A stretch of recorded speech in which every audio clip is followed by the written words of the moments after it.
Should we go? Yeah, somewhere over there is cool. How about him? Yeah, he'll get one too. Okay. Okay. Yeah. Well, put some more right there. What do you mean? I think You're right. we've got a theme going. One of these mics will pick up everything. Don't worry.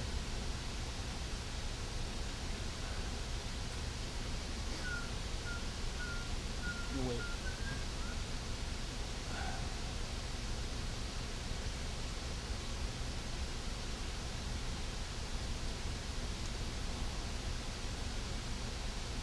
Megadeth, Slayer, and some other band against a huge tour. So, yeah. This is some fucking idiot. Imagine. Mega dork. Exodus. Yeah. Exodus, yeah. Probably.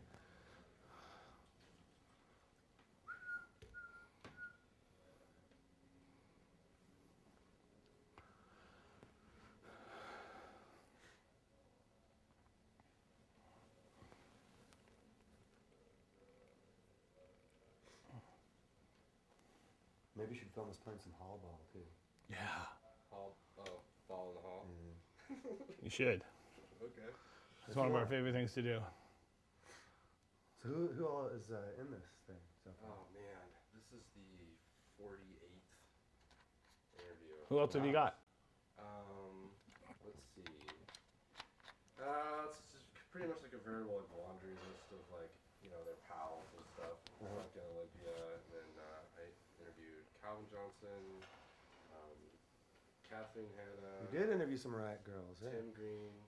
Yeah, I've had a few people try to give just a very brief like explanation of Right. what it was, and just kind of have. We'll get to the Riot Girl. Kathleen Hanna. Yeah. How was that? It was great. Really? Yeah, she actually was really nice, and well, she was one of the couple people that asked if she was mean to me. Well, she was like, "Were you around back then?" I was like, "Oh, a little bit." She's like, "Was I mean to you?" Yes. Which I thought was pretty funny. Like a couple different people kind of talked about, Her being mean. Yeah, like. She was mean. Yeah, kind of. I was like. So the Beastie Boys have beaten it out of her? Which in particular. The guy from the Beastie Boys? Yeah, they're married. Jesus Christ. It was pretty funny. Now that's empowering women, if I've ever heard of it. Well, it was pretty funny because when I went over there, she was like, she looks great. She's wearing like a sweater. She's, like her clothes are like really put together, and she was like basting like a duck, like in the oven with like the little potatoes and things that go with it. And I was like, wow, this is a lot different context from which I saw you last. Yeah. It was pretty funny. Back when you were acting like a bitch. She actually Growing toot in your back fucking yard. She actually contributed some money to the project, which was really nice. No, she didn't. Well, he did. He did. Somebody did. There's a thing for women like her. It's called being a kept woman. One thing I never understood about Riot Girls is how they thought they were going to empower women by dressing like 9-year-olds. How exactly does that work? And then marry a Beastie Boy. Well, she's kind of always had like famouser boyfriends, though, hasn't she?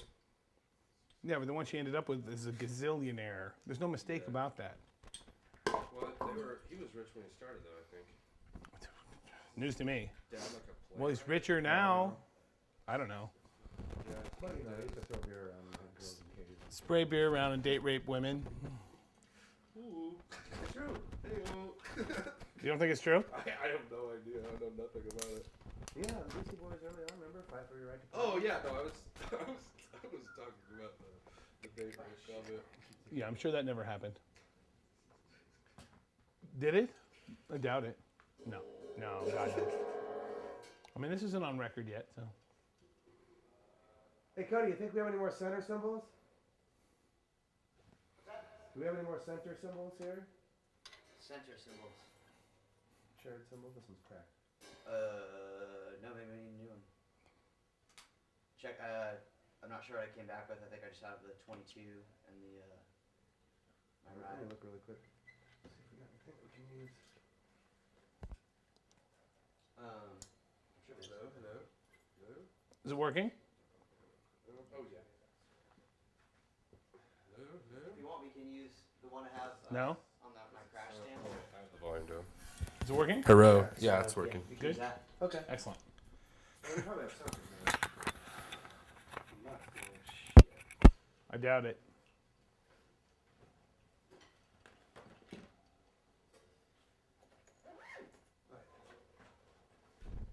It looks good. So far, how's it look? How's it look to the camera? It's a little green. I got a white balance.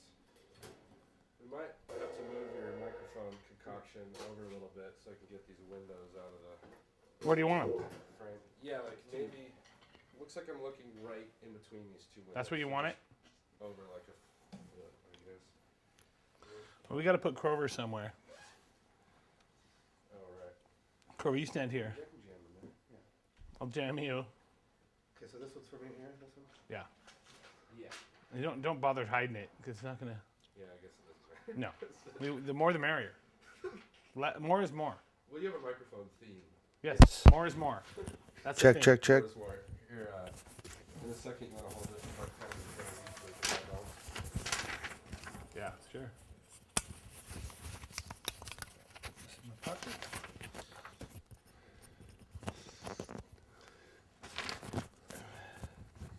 Is she a Buddhist now too? A boozist. She's a Buddhist as well.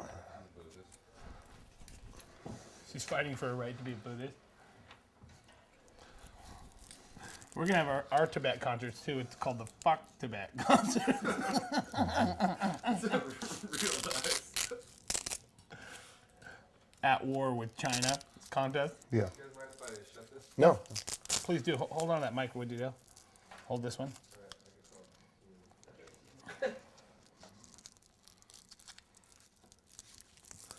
Okay. Do do do do. Remember, the microphones need to be in the way. Okay. Yeah. That's the I'll point. try to remember that.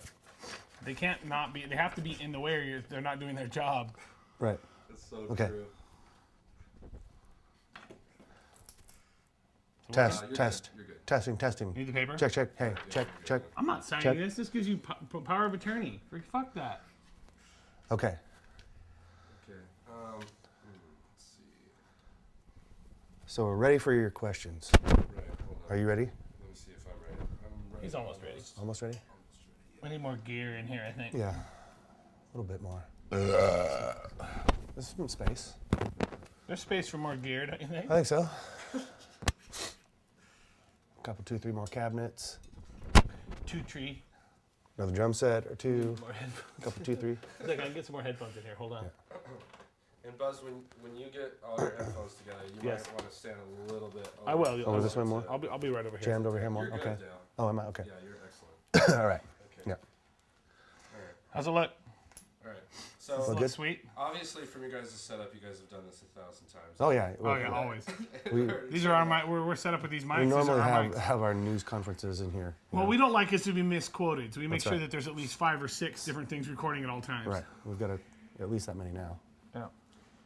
But so this documentary I'm going to do is like in just the standard style. So I'm going to cut out all my own questions. So you just want to remember, as always, to try to have your sentences contain the information with which you Yes, understand. got it. You guys know that. Okay. So the way I've been starting all these is just to introduce yourselves and maybe talk about how you first came in contact with that band or heard about that band or whatever comes to mind kind of first. Okay.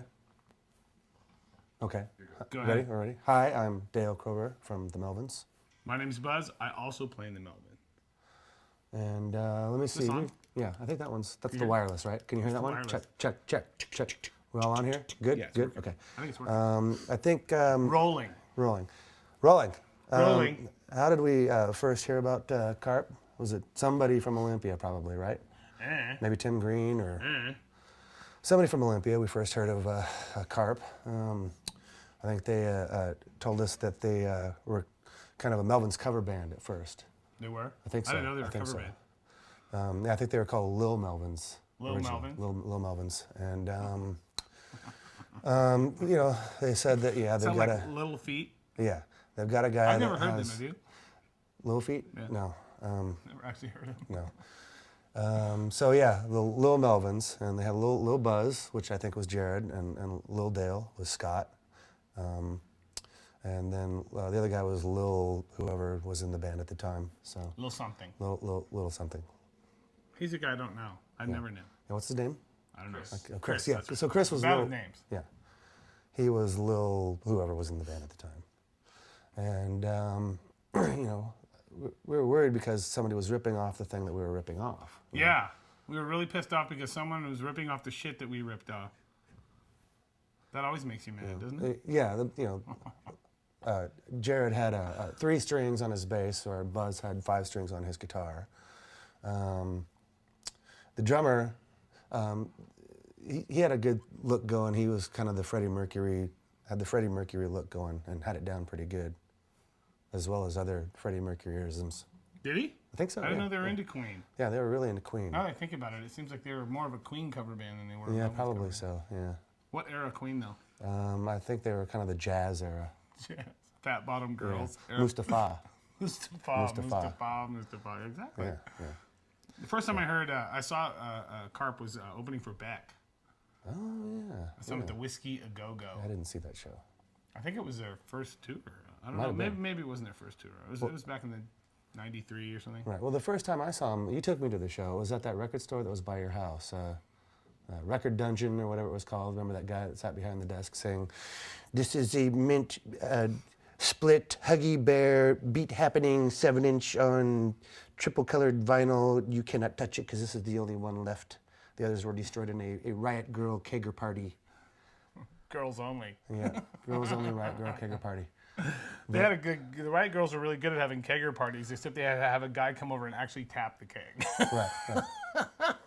Well, that's where Carp came into play, because they would play They the were kegger tapping the parties. kegs. Yeah. A lot of people think that their Carp stood for Kill All Redneck Pricks, but it was Kick-Ass Rockin' Party is what it stood for. Kick-ass rockin' party. And they were on K Records, and the K stood for kegger, because they used to throw a lot of keggers at K as well. They did. With I think, the Riot Girls. yeah, well, didn't Toby used to work at K, right? And I think she was kind of head of the kegger division at K. Kegger K division. And So they weren't straight edge? well, no. Oh no. From Olympia? No. So anyway, Back then we always thought, well, way back before then, we always thought that straight edge was good. We liked some of the music, but we thought that those bands all stood for everything that we liked. Chicks, partying, yeah. See, and I didn't realize that they were into keggers, because when I saw them at that record store. I don't remember that. Where was that at? It was right by your house, little record Which store. house? It was on your old place on. By Paramount. Yeah, so it was like on it was on Melrose or Santa Monica or Oh, something. I remember. like that. Yeah. It was jammed. Too. Yeah, it was You jammed. couldn't get in. Yeah. And but then they let us in because we begged, and said, well, they were the Lil Melvins. Yeah, they're ripping us off. Let us in. They said, okay. And so I saw Jared sitting in the corner, and he was reading a book or a fanzine, and I was kind of worried. I was like, okay, they're from Olympia. These guys Greeners? It must be Greeners. Yeah. I didn't realize that they were like the Kegger band from way back when. Keg Greeners. The first time I went to Evergreen was like in the early 80s. There were actually people there, hippies still there living in tents. Yeah. And they had didn't they have the one for a class credit was the Follow the Grateful Dead tour. around for cash credit. So, now that's money well spent. Yeah.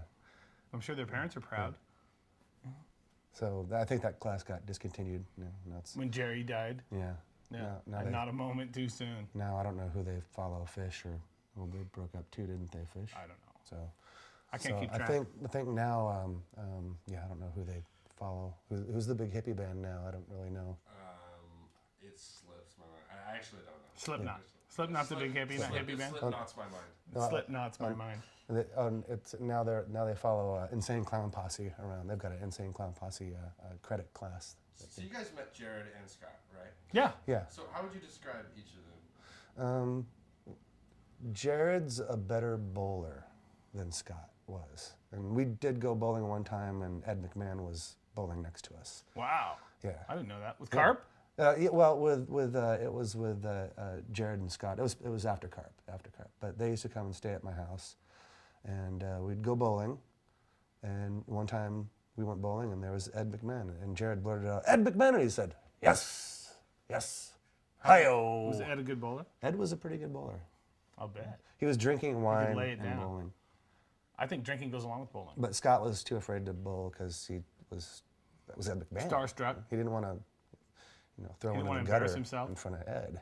Gutter balls in front of Ed. So those guys, didn't they stay at your house one time too, right? No. No, When? I thought, remember they stayed at your house and the guitar player didn't. Oh, yeah. My roommate at the time sold a lot of weed, and the guitar player still owes him for a bunch of weed he stole. I vouched for him, and then I ended up having to pay the guy. Right. So he owes you the money. He does owe me the money. So you did meet Chris. Yeah. I met him, yeah, but He forgot. I just knew him as the stoner guitar player from Carp, who still owes me a lot of money for weed. But I didn't actually sell the weed, so it's two ways. Because I've never sold drugs. Maybe I should. It's almost legal in California. See, if they came down here now, they'd just be able to go down the street and buy whatever they wanted, legally. So how would you describe Jared, Buzz? Big, dumb, stupid looking. No, how would I describe him as in Carp? He was like a deer in the headlights. That's what he was like. Looking around like he was frightened all the time, scared. I think we understand what it was like coming from that place, which is a depressing hellhole with the edges knocked off. It's the best way to describe it. Olympia is a bummer. I can't imagine staying there for any length of time. I certainly never lived there. I lived in a much worse place, and I couldn't imagine spending. I'm 45 now. I can't imagine still being there. I had to put a bullet in my head a long time ago. There's no way around it. That would drive me crazy. All right, so what do you think he was staring at? You were like, oh, it's just like staring around. I mean, what do you think was going on with that? Well, usually with people that are really quiet, they're either really quiet because they're stupider than shit, or they're really quiet because they're bored. One of the two. Usually, with him, I think it was a combination of the two.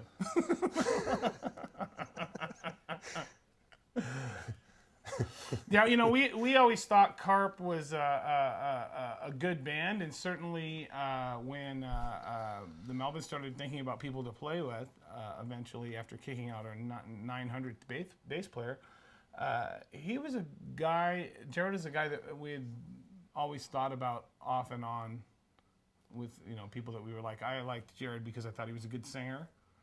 I thought he had a good, interesting way of playing bass, and I don't really like people that are too schooled on their instruments. I'd rather have them be playing outside the box, and he certainly did that.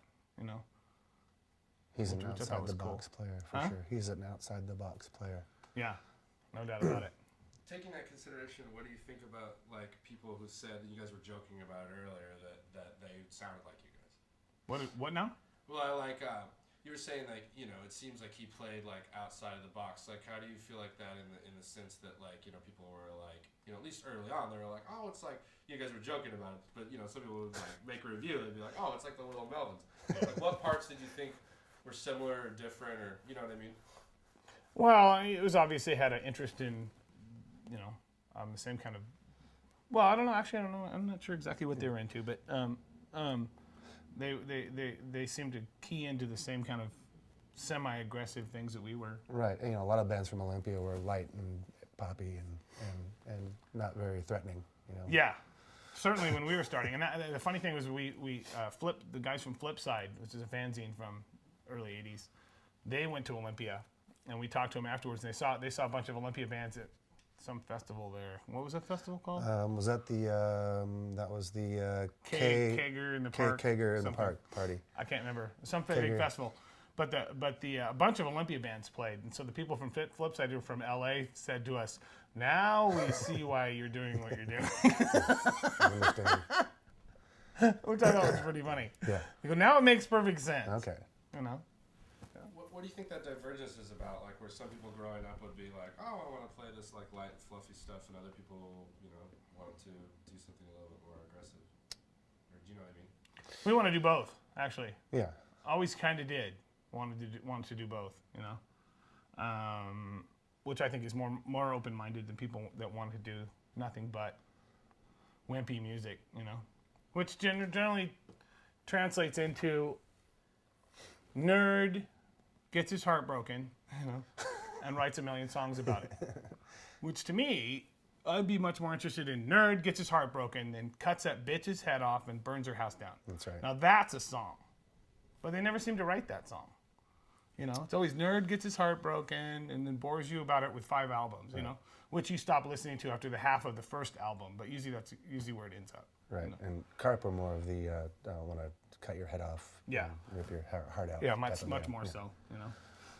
But they were a little more PC about it. Like, I don't think they'd actually say that. Right. If it was more like, They wouldn't actually if say I that. could, I would cut your head Yeah. off. In the third person. Right. So how would you Not describe directly. that band as somebody who has no information about them and never heard of it? I would say, I mean, depending on how much the person, like if I was talking to my mom about it, I would say, well, they're screamy, yelly, noisy. You probably wouldn't like it. I wouldn't recommend going to a show. Something like that bad it might happen, like you get Yeah, it's not kicked in the face Yeah. by somebody. Yeah, it's not the kind of music that you would that my mom would really appreciate. You know. Now, if I was talking to somebody who might know a little bit about underground music, I'd say, well, they kind of sound like they have maybe some interest in heavy metal to some degree, but more of an interest in bands like Black Flag. You know, and maybe I don't know who else. You know, after that, Jesus Lizard, bands like that. They probably liked all those kinds of things. Hammerhead from, maybe from the AMREP bands. You know, weird along those lines. From seeing them and listening to them playing stuff, what did you get? Like, was the emotional vibe that you got from it, if at all? Well, they keyed into the same things that I liked about punk rock music to begin with, which I think there's a certain percentage of the population, I would say, and if you could bring the music buying population down to 100, if there's 100 people that we could say are the general music buying population, then 1/10% would be people that would be interested in, less than 1/10 of one, let's say 1/20 of 1% would actually be people that would be interested in things that Carp or the Melvins would be into, and the entire music buying public, less than that, maybe a 50th of 1%, maybe. And with those people, you don't have to explain it to them. They kind of understand that, and we've always enjoyed the idea that there's enough people out there interested in underground things that are going on that you don't have to worry about, you can be an ugly, overweight dumbass the way we are and still have a career in music, That's right. Old, stupid, but we're smart enough to know that, we've always liked what we did. We always figured other people would like what we did, And all we needed was a certain amount of those people to have that happen. And you can tell when you talk to people. You can tell who's playing dress up and who isn't. I mean, if you look like you're into Rancid and it's 2009, then you're just a jackass. I mean, if you want, you should get your own youth movement. One form or another. I mean, we want to look like the way that Mohican punk rockers looked in 1980. Or 77, I mean, I just have no interest in those kinds of things. I like people that actually have a brain and utilize that to create something new, whatever it may be. I mean, if you're dressing up, what you want is a bunch of Sailor Jerry rock and roll tattoos and a slick back haircut and listening to bands like Reverend Horton Heat. I just have nothing in common with you. I can't understand why you would want to do that. It doesn't make any sense to me. Chicks, yeah, maybe. But I mean, it's not even as it's music that's not even as interesting or threatening as Jerry Lee Lewis was.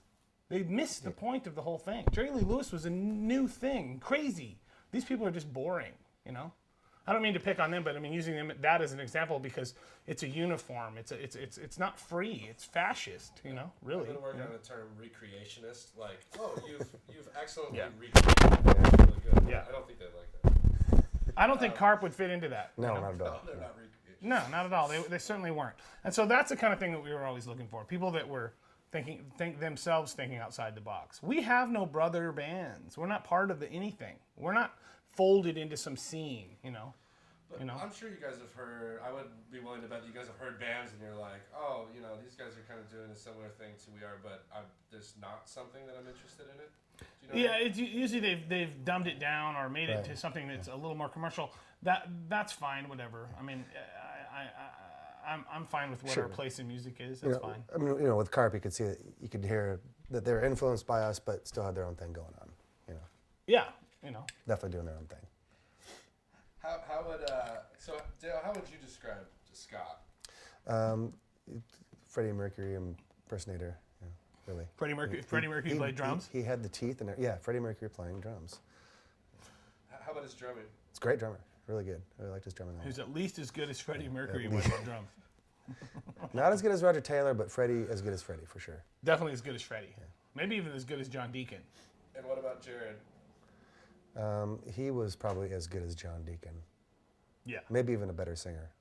Yeah. Almost as good of a singer as Freddie Mercury, but not as good of a drummer as Freddie Mercury. No, certainly not as good as drummer as Freddie Mercury. No. So how did these conversations go? Like over the years, you guys were like, "Oh, this is something that come up." You know, when you'd be in a situation where like maybe you'd be looking for somebody to be like, you said you'd like toss it around, like, "Oh, maybe Jared." Yeah, well, I mean, I actually didn't meet Jared until way later when he was singer for Tight Bros from way back when.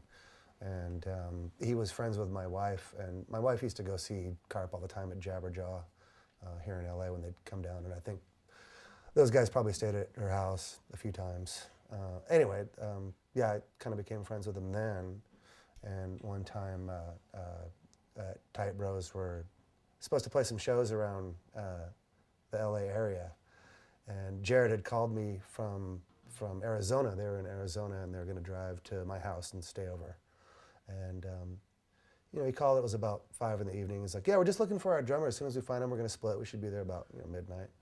He calls back a couple hours later. "Well, we can't find him. We don't know where he is, so we're going to be later." And then a couple hours later, "Well, we found him. He's super drunk, and he's not cooperating, and he wants to stay at his girlfriend's house." In Phoenix? And then finally they got him in the van, and then they called and they said that they were in Indio, California, and that they had just dropped him off at the bus station. So they finally show up at 9 o'clock in the morning without their drummer, and they said, "Well, we've already had to cancel this set of shows before, and we're wondering if maybe you'd want to play drums." And I hadn't really heard their band, so I'm like, "Well, Sure, why not? yeah." So See? there was a practice place just down the street from my house, and we went down there, and I learned a couple songs, and we went and played the shows. Oh, you're talking about Justin Olsen, right? Yeah. Oh, Jesus Christ! Yeah, he got pawned off on us on a tour too. And Oh, great. it gave him back. I was like, Is he older brother of the Olsen twins? Well, they tried to make it much. work, and he was just, I think he had been in a car crash prior to that, and was just kind of really loopy and messed up. So you're blaming or it on an something. injury? So this is So all I'm going to sure be the in alcohol helped then. Yeah. it was bad before, and Okay. after it was more disturbing. Right. Well, I've seen him recently, and he seems fine. What's he now, investment banker? No, he actually was working at that Cane's place down in San Diego. News to me. Yeah. So how would you guys, Cocaine's? so you guys Cocaine's. saw, how would you describe like Jared and Scott's together, like their friendship or their personalities together? Well, I wouldn't know. Yeah, I actually. mean, I was only around those guys a couple of times, but they're, both those guys I think had a really good sense of humor, Scott especially, We put a stop to that when Jared joined our band. Yeah. No more No laughter. more funny business. When the laughter was over. No, I mean, those guys seem like they really got along well and They better. funny guys. I mean, they have to have a sense of humor with a band name like Carp, That's the same as us, Melvins, Could you think of a stupider band name? Carp's right up there, Carp. K-A-R-P. Carp. Kick-ass rockin' party. So knowing where they come from and stuff, what do you guys make of that? Of the first acronym, the Kill All Redneck Pricks? Well, that's not just there, Yeah. I mean, that's pretty much everywhere, any rural area. Actually, rednecks in Olympia were nothing compared to where they were from where Yeah. we lived. I mean, that was a real deal. Olympia actually had a slight bit of culture, and maybe wasn't. Yeah, they had the college. The Greeners had the college. Greeners, yeah. So you had to go to Yelm to get the real Yelm, redneck yeah. pricks, or Chehalis, or Skamaka Yeah. Hump Up by Tulips. just drive up by Mount Rainier. Yeah. It's beautiful up there, and every time you go somewhere that's beautiful, that's where the dumbest, most redneck people are. You don't have to go too far to find rednecks, even around here. No. I mean, just step right Oh, outside. they're LA. here. Yeah. Oh yeah. Go up to Big Bear. Drive about 10 minutes outside. Yeah. And how would you describe what's a redneck? How would you describe a redneck? White trash arrogance is the best way to describe it. But that goes across all color barriers. I mean, in actuality, there's been things written about this. Black hip hop culture is really white redneck culture. It's the exact same thing. They think the same thing about women. It's about partying. It's about bling bling, which is basically into big guns and cars. There's no difference. There's virtually no difference between hip hop culture and white redneck culture. None. I challenge anyone to point out a major difference between those two. There is none other than skin color. Maybe the music, but the music, generally speaking, in both those situations is equally as horrible as each other. There's really no difference. But I'm sure that those guys probably had to go through the same thing that we did at going to school in Aberdeen. I'm sure it was probably about the same in Olympia. A bunch of dumb jocks and guys whose dads were loggers who chewed tobacco and were just pricks. We have nothing against logging or tobacco. We just don't like, generally speaking, we don't like the people that are involved in all those kinds of things. Kind of like baseball. We really like baseball, but the people that play it are just assholes. I don't want to hear those people get interviewed. That just ruins everything. I don't want to hear them talk.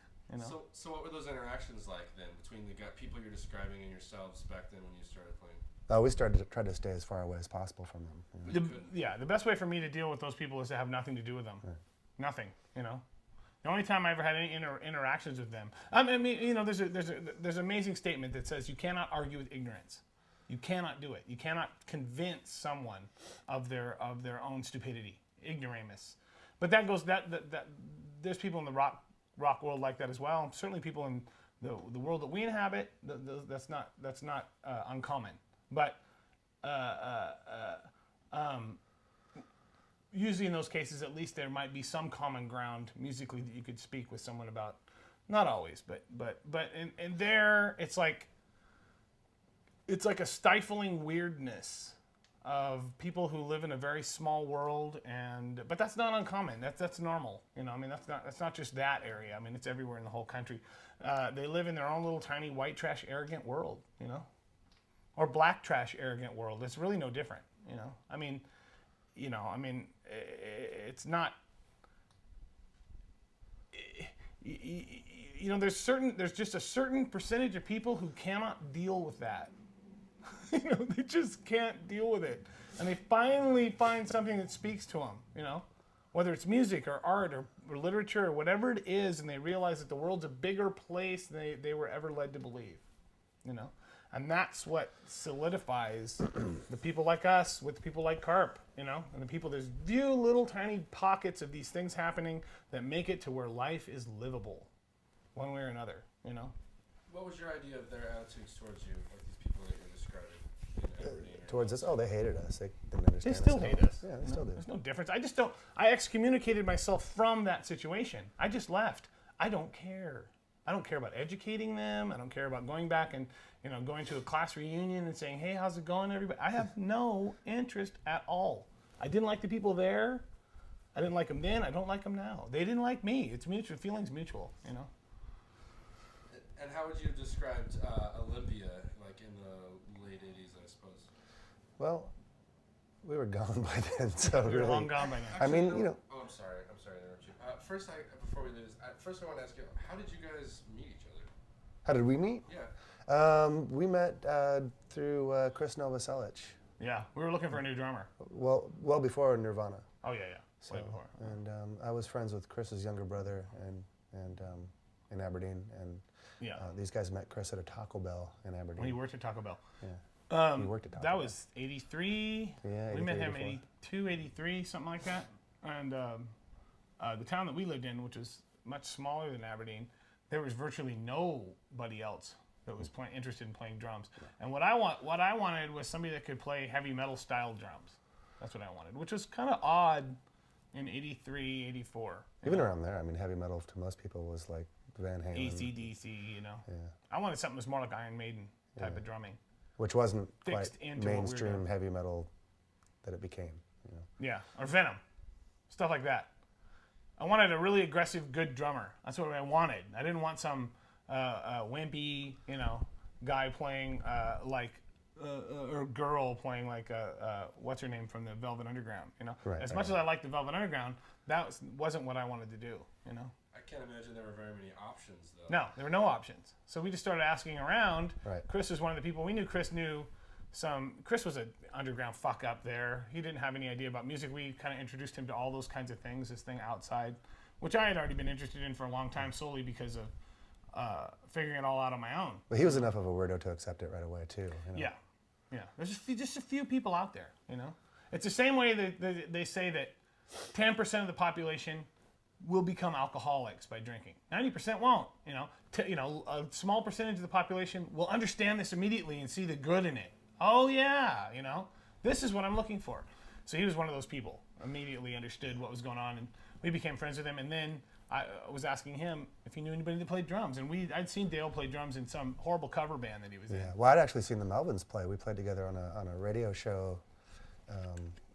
It was a Christmas radio show for the Sunshine Kids, which were the mentally handicapped group that, you know, like they needed funding to have people taken to their jobs or to the doctor or you know, get them. You home know or more whatever. about this than I do. Yeah, I remember the whole thing, and I was playing in this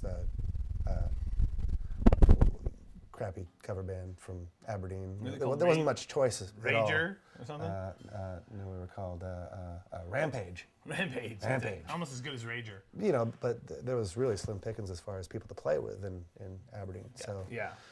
we showed up to this radio show and then saw these guys playing, and I thought it was really cool. You know, it's like the only thing I could think of was like it's kind of like Motorhead.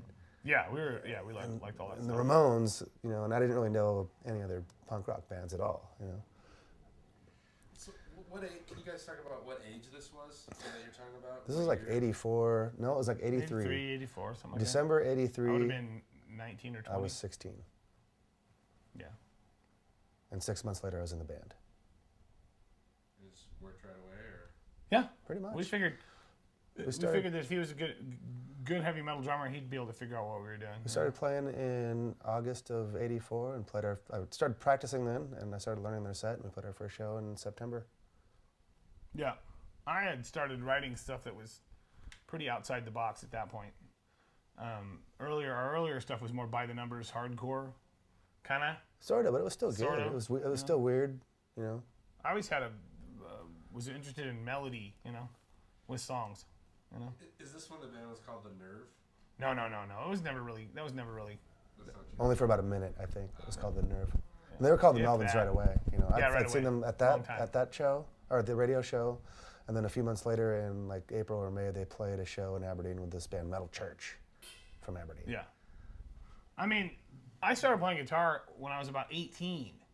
So we're talking like not even 2 years, you know. It seemed like a long time then, but it was really band oriented immediately. I didn't spend time in cover bands or play other people's music, not really. I mean, that was just in the formative years of us doing things in practice places, essentially, you know, or you know, like somebody's parents' garage or whatever. Just learning how to play the instruments and playing with other people. The first thing you do is play songs that you know. You know, well, I realized right away, especially after getting involved in punk rock, that that was going nowhere. You know, we could still do cover songs, but I knew we had to start writing music. That was it. That's what I did. Yeah, nobody else thought that way around Aberdeen. No way. Oh no way, they still don't. You I know? was like, no, we need to learn this set of songs to play the high school dance. You know, that was the kind of band I was in. I was like, you know, we've got to play this Eddie Money song. You know, Lover Boy. Yeah. The Kid Is Maybe Hot a couple Tonight. Zeppelin songs. Yeah, you know? maybe. I mean, if we're, you know, Yeah, maybe. if we're lucky, you know, I could talk him into playing like a Judas Priest song or something like that. You know? And what was high school like for you guys? Horrible. If I had to do it over, I'd quit. You know? I would quit the second I was able to. You know? Yeah, I wasn't interested in anything besides playing Massive music. waste of time. Huh? What was that? I wasn't interested in anything besides playing music. You know, nothing. Yeah. I mean, I graduated, made it through, but I quit. I did the smart thing. I yeah, quit. I think everybody except me and the Melvins quit. Yep. Yeah. Kurt, and like with Nirvana, I think Novoselic graduated, but Dave Grohl quit. Kurt certainly Oh, quit. Kurt was gone. Yeah, he was gone early on. Yeah. I mean, that's what I always say. If you want to be a success in music, you have to quit high school. He was. That's the first thing you have to do. He quit like by the time he was 16, 17. I know. Yeah, That's great. quitting high advice. school. Yeah. You're telling lots of kids this. I can't tell you how many millionaires have made it in music and true. do not have a high school diploma by any means. You know, it stood in their way somehow. You know, it didn't do me a bit of good. You know, I don't stand up for the American education system. I don't stand up for any of those things. I think it's a total waste of time. You know, I mean, if we hate the government, which, you know, I mean, if people, certainly in punk rock, hate the government, why would you want that same government educating you or your children?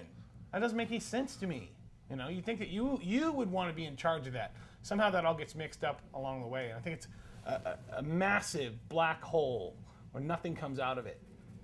Millions and billions of dollars go in and shit comes out of it on the other end. Right. You know, I don't get it. It doesn't make sense to me. It's just to get the kids out of the house. I Get the guess, kids but out why of the should we pay for goddamn house. babysitting, you know? Yeah. First off, I don't give a fucking shit about you or your kids. And I certainly don't feel like I owe your kids an education. You know? I don't owe you fucking shit. Nothing. That's your job as a parent. You need to do these things, and that's where the problems arise. You're going to send your kids off to these kinds of situations and let them get educated by people who are fools, you know? Dumbasses educating the children of dumbasses, you know? I'm not interested in it. It makes no sense to me. And it didn't work for me. And what I realized was when I got out of there and became involved in underground, that the world was a much bigger place than I'd ever been led to believe, like I said. And that's how all this stuff works, you know? So then when you see bands like Carp or something like that, that doesn't happen very often, you know? And so then you feel some sort of connection, I guess. And so then enough of a connection to where it made an impact on us to the point where we thought maybe Jared would be somebody that we would want to play with eventually. Right. That all started with Carp, certainly, you know, by all means, you know. You know, if it's not the kind of thing that would have came up. It's like, well, you know, that guy from Limp Bizkit was a pretty good bass player. I mean, those aren't the conversations we had when we started thinking about it. And we don't have tryouts for our band, you know. I'm not interested in trying people out. I have no interest in the LA or New York scene of people who are really good, you know, that play with every other band. I have no interest in any of that stuff. I want something that's more special, more intimate, that means more to me, you know. What is that? It's not something you can get at Guitar Center, you know. It's not something you can learn in Guitar Player magazine. You have to have that education from the beginning, you know. Or you have to be a situation where you're young enough, like Dale, that he was willing to be educated. But in hindsight, now I realize that was actually, there's not a whole lot of people that would have worked with. Not a whole lot of people would be willing to sacrifice their entire lives and move away from their families and their friends and just take off before they were 21 years old, you know, and just be done with all that stuff. Me and him were finished with that area. We were finished. We'd had it. We had nothing. There was nothing for us there. There was nothing to go home to. And we were willing to just get the hell out of there and start over, you know. And that there's not that many people that are willing to do those sorts of things, literally with pennies in your pocket, you know, and just getting out. But when you have nothing, you have nothing to lose. You know. There you go. How would you guys describe your friendship together? With ours? Your guys' friendship. Dale's the kind of guy that if I gave him $10,000, I wouldn't have to count it when I got it back. No, what was the other one? Trust and Trust understanding. and understanding. I don't trust him, and he doesn't understand me. Yeah. That's good. We stole that from somebody else. I don't remember who. But we steal everything. We steal everything, yeah. Somebody ripped off the thing I ripped off. Somebody ripped off It's the shit I Carp. ripped off. That's right. But, you know, I mean, we get along good. I think a lot of it has to do with the fact that it works musically, you know. But I'm not an easy person to get along with. I know this. Ask my wife. She'll tell you, you know. I'm a fucking weirdo. And I'm not Mr. Rogers, you know. I'm not Mr. Rogers, believe it or not. You know, I'm not. I'm crazy and weird and hard to deal with and you know, I understand those kinds of things. So I try to make the times between when I have to make an apology longer and longer. That's my goal. That's a noble pursuit. So you're saying that like Dale can deal with you more or less? Yeah, he can deal with me. I just turn it off. You turn it off. He talks and talks, and I'm just like, mm-hmm. My wife says I have 10 conversations going in my head at all times. And it never stops. The best thing to do is just agree with everything. Yep, yeah, okay, yeah, sure, okay. So far, so he'll change good. his mind anyway. Yeah, You know, or he'll usually. forget about it anyway. So this might be a little redundant, but what about your guys' relationship do you think has been able to enable you guys to keep going and keep, you know, traverse difficulties and keep going for all this period of time, which now has been a while? 25 plus years. Yeah, What has made that work? it's all driven by money. Yeah, it's money. We're money-driven workaholics. We can't do anything else at this point, so we got to keep going. I think that I still have an artistic vision for what I'm doing, you know, and I think it still works, Yeah, it's still fun. you know, and we make a living. Still doing challenging. What we're doing, You know, musically challenging, everything. Yeah. That's what I do. That's what I want to do, and that's what I decided I wanted to do a long time ago. The second we were able to make ends meet, even by the most minute ability, that was what I wanted to do. Yeah. You know, I don't do real well in a working situation, believe it or not. Taking orders from somebody, you know, all I can think about is how much I want to poison them. You know. So you guys just saying you guys have the same focus or goals or aims? Is that what you're saying? Or what are you know what I mean? Together, I understand I don't understand, but I would assume that there's something unequivocally that drives you each separately.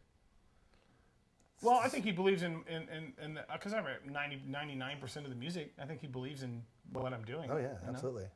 Likes it, understands it. You know. Yeah. I work really if I hard. didn't, I'd be out of here a long time ago. Yeah. I've stuck around. It's a lot of hard work, but it's easier than any job that I ever had. Any soul-sucking nightmare job that I wanted to kill everybody at. You know. Right. Which I never had a good job. I wasn't one of those people that had a good job. We worked at pizza places. Yeah. Those were our last jobs in the 90s, early 90s. Yeah, you know, but that's how it was works. I mean, that's nothing new. I mean, there's all kinds of people that are unhappy with their jobs. You know, so what? That makes 10 of us. You know, I don't imagine that somebody like Jared was really good at those kinds of things either. You know, I can't imagine that Probably they not. would I fit mean, we in. know the kind of jobs he's had. You know. Same as us. You know, actually, he's had better jobs than we did. Probably. Actually, you know. Maybe, probably even harder jobs. I know that one of his jobs sounded like a real drag. Yeah. Taking care of. Sex offenders. Yeah. Yeah, he did that with Chris actually Yeah. for a while. What do you guys think your lives would have been like if you hadn't met each other and